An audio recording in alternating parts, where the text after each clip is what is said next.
देश नीति, केवल सच्ची और पक्की खबरें। नीति में दर्शकों आपका स्वागत है। मैं हूं आपके साथ राशिद ज़हीर। 9.5 बरस में मोदी जी को यह सूझा कि स्पेशल सत्र बुलाया जाए और एक ऐसा शोषा छोड़ा जाए कि देश की आधी आबादी को जो वोटर के रूप में उन्होंने टारगेट की है उसको निशाना बनाया जाए। महिला आरक्षण बिल पेश कर दिया गया। 2010 में कांग्रेस राज्यसभा से पारित करा चुकी है, लेकिन 9.5 बरस में अब सूझा था आपको। अगर आज ये कानून पास होकर के भी जाता है, जैसा कि उम्मीद है, तो ये 2027 तक डिलिमिटेशन और ये दुनिया भर की इसके अंदर चीज़ें हैं, उसके बाद जाकर लागू होगा। 9.5 बरस थे, बड़े अच्छे माहौल में थे।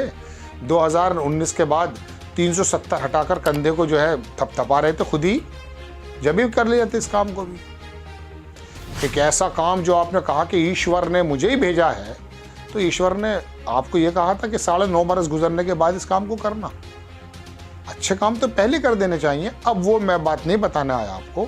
मायावती जी ने कह दिया है कि इसके अंदर ओबीसी एससी कोटा होना चाहिए, जिसकी वजह से मैंने आपसे कल भी कहा था कि ये यहाँ से बात निकलेगी ज़रूर। क्योंकि शरद यादव के बारे में मैंने आपको कल बताया था दर्शकों के परकटी महिलाएं आ जाएंगी, उनका कहना था, उनकी सोच थी।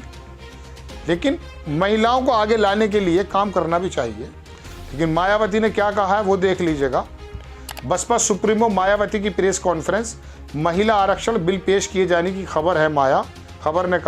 मायावती ने कहा एससी एसटी ओबीसी का कोटा सुनिश्चित किया जाना चाहिए। आबादी के हिसाब से 50% आरक्षण रहे तो अच्छा होगा। एससी एसटी ओबीसी की महिलाओं को आरक्षण मिले। हमें उम्मीद है कि इस बार बिल पास होगा। महिला आरक्षण का कोटा बढ़ाया जाए। आरक्षण में एससी एसटी ओबीसी महिलाओं का अलग कोटा हो। अब इसी लड़ाई में लगे रहिएगा। महिलाओं का क्या उत्थान हुआ है, नहीं हुआ है। मणिपुर पर तो 79 डेज बाद बोले थे। वो किसी अखबार ने एक मगरमच्छ का फोटो लगा दिया था, उसमें आंसू थे। 79 डेज टेलीग्राफ की बात है शायद। तो अब महिलाओं के इतने ज़बरदस्त पक्षधर हो गए आप, महिला आरक्षण बिल लेकर चलते हैं भाई, सारे विरोधियों को ध्वस्त कर देंगे। महिलाओं के उत्थान के लिए क्या करते हैं आप बताइए, क्या करते हैं? चलिए, अब आप बिल ले आए तो सभी लोगों को एक्सेप्टेबल होना चाहिए। तो इसके अंदर जो आदिवासी महिलाएं हैं, जिनका वर्चस्व नहीं है मर्दों के बीच में, आरक्षण के माध्यम से आप उन लोगों को आगे लाने की कोशिश कीजिए। ओबीसी महिलाएं जो बुर्के में हैं, जो और जगह हैं, उत्पीड़ित हैं, कमज़ोर हैं, मैंने कहा ना कि आज भी टेंडेंसी तो मर्दों वाली है, वो तो नहीं बदल पाएगी। अमेरिका इंग्लैंड के बराबर अभी कहाँ से हो जाएंगे जब दिमाग में शिक्षा की जगह कुछ और ही भरा जा रहा है। लेकिन बहरहाल अगर उन औरतों को लाना भी है, आरक्षण एक अच्छा माध्यम हो सकता है। शुरू में लड़खड़ाएंगी, बाद में मजबूत हो जाएंगी, ऐसे ही होता है। फिर वो एक पूरी बिरादरी के लिए, पूरे ख़ानदान के लिए, पूरे इलाके के लिए नज़ीर बन जाती हैं। उनको देखकर बहुत सारी लड़कियां आगे आ जाएंगी। तो आप उनका आरक्षण कर दीजिए, इनका कहना यही है। अभी बाकी जो मैं कह सकता हूँ कि कमंडल और मंडल की जो लड़ाई थी, मंडल वाली पार्टियाँ निकल करके आएंगी, लालू प्रसाद हों, अखिलेश यादव हों, और आपके साथ अगर वो रामविलास पासवान के लड़के बोल पाए तो उम्मीद तो नहीं है उनके बोलने की, वजूद ही नहीं है छोड़ा, तो वो लोग भी बोलेंगे, बोलना चाहिए भी।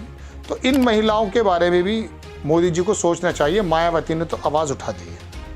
ये बिल कब पास होगा, कैसे पास होगा, इसके अंदर कोटा इन कोटा होगा, कोटे में कोटा होगा, नहीं होगा, या वही महिलाएं आएंगी। और फिर उस वाले नारे का क्या होगा कि पढ़ा लिखा आदमी चुना जाना चाहिए।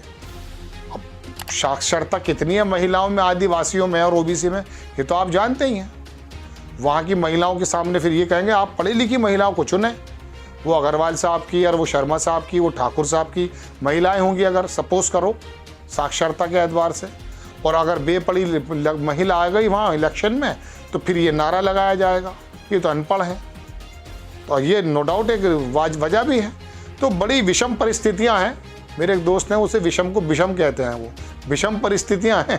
तो ये अब धीरे धीरे आवाज़ उठ रही है। मायावती ने उठा दिया है। अब देखिए आगे इसका क्या स्वरूप बनता है। जो आवाज़ लगा देगा उसे फ़ौरन महिला विरोधी कहना शुरू कर देंगे और उन महिलाओं को अपनी तरफ आकर्षित करने की कोशिश करेंगे, जबकि बुनियादी बात तो वही है जो मायावती जी कह रही हैं। इसमें तो कोई दो राय नहीं है। सभी तरह के वर्गों की महिलाओं का उसके अंदर जो है प्रतिनिधित्व होना चाहिए। आपको खबर कैसी लगी अपनी राय कमेंट्स बॉक्स में ज़रूर दीजिएगा। चैनल को सब्सक्राइब कीजिएगा, शेयर कीजिएगा। नेक्स्ट टाइम मैं किसी खबर के साथ आता हूँ। जय हिंद। आपका एक सब्सक्राइब हमारे लिए महत्वपूर्ण है। देश नीति को अभी सब्सक्राइब करें और बेल आइकन को दबाना ना भूलें।